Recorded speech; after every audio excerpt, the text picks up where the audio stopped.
Salut à tous, ici Chapter Visuel, on se retrouve aujourd'hui pour une nouvelle vidéo, pour mon top 3 des meilleurs films de l'année 2022. Chapter Visuel, mon top 3 mondial, c'est maintenant.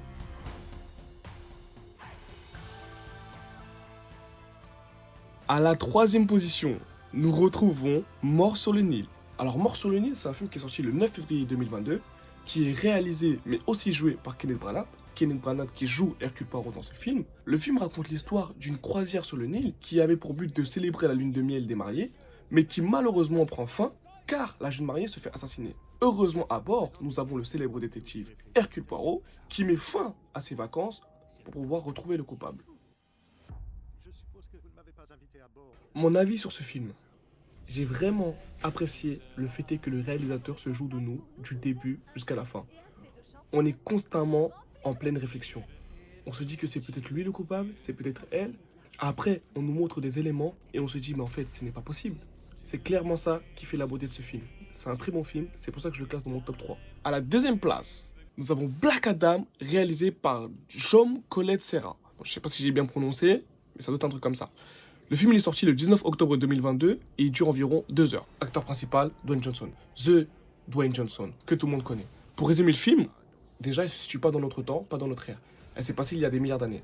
On a un homme, Tête Adam, qui a reçu des super pouvoirs. Mais malheureusement, il utilisa ces super pouvoirs-là pour se venger. Donc du coup, on l'a enfermé dans un tombeau. Comme je vous l'ai dit, ça ne se situe pas dans notre temps. Mais il y a eu un événement, du coup il s'est réveillé dans notre temps, dans notre présent à nous. Donc à partir de ce moment-là, il y a un problème. Le mec, il était dans son tombeau tranquillement il y a des milliards d'années. On vient, on le réveille. Mais bon bref, il se réveille de ce fameux tombeau. Et là vient à lui la Justice Society. Justice Society, composée de Atom Smasher, Cyclone, pour ceux qui connaissent un petit peu, qui lui demande de se rendre, de s'expliquer avec lui, etc. Bien évidemment, il refuse. Vous connaissez la suite. Ce film, je le mets à la deuxième place parce que concrètement, c'était une grande gifle pour moi. Vraiment, je suis pas un très très grand fan de DC. Pour moi, même DC, ils n'ont pas l'habitude de faire des bons films. Mais ce film-là, vraiment, il m'a vraiment surpris par rapport au décor, au jeu de Dwayne Johnson. Dwayne Johnson, il a l'habitude de faire des très bons films. Le voir comme ça en super-héros, j'ai pas vu Dwayne Johnson, j'ai vraiment vu un super-héros. Les effets spéciaux, n'en parlons même pas. DC, ils ont jamais fait des effets spéciaux comme ça. Ça se voit que les effets spéciaux, ils ont été très très très très bien travaillés. Tout est spectaculaire dans ce film. Voilà pourquoi je le mets à la deuxième place.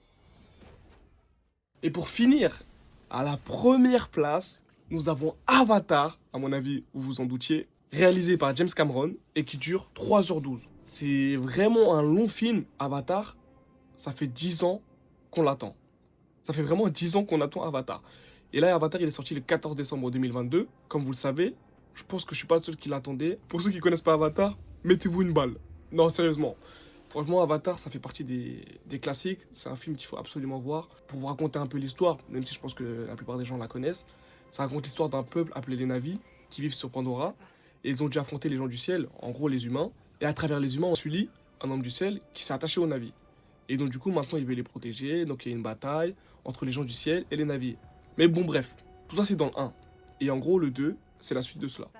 Donc, vous pouvez pas aller voir Avatar 2 si vous n'avez pas vu le 1. Et déjà, si vous n'avez pas vu le 1, c'est qu'il y a un problème. Ce qui fait la différence entre Avatar et tous les autres films, c'est que ce film-là, il est unique. Je parle beaucoup des effets spéciaux, mais la différence entre un Marvel et un Avatar, c'est que tout le film est composé d'images de synthèse. Il n'y a pas un moment où on a un décor qui est réel. Tout est faux. Tout est imaginé, tout sort de la tête de James Cameron. Donc c'est pour ça que le film, il est incroyable. C'est eux les véritables hommes en bleu. C'est pas les schtroumpfs, c'est pas je sais pas quoi. Les véritables hommes en bleu, les véritables Na'vi, c'est eux. Et ce film, dans les années à venir, ce sera un classique. Il faudra absolument l'avoir vu. Donc c'est pour ça qu'il faut absolument regarder Avatar. Avatar 2, Avatar 1, même les avatars qui vont sortir prochainement, il faut tous les regarder. Vous avez ma parole, je pense pas que vous allez être déçus. Au contraire. Un peu comme tout le monde, vous auriez envie d'aller sur Pandora. Donc regardez Avatar, c'est pas pour rien qu'il est à la première place. Donc allez me voir ce film. Bon, j'espère que vous serez d'accord avec moi sur ce classement. On en reparlera. Et puis voilà. Bon, bah c'était Chapter Visuel, mon top 3 mondial. On se retrouve pour un prochain top. Allez, ciao, ciao.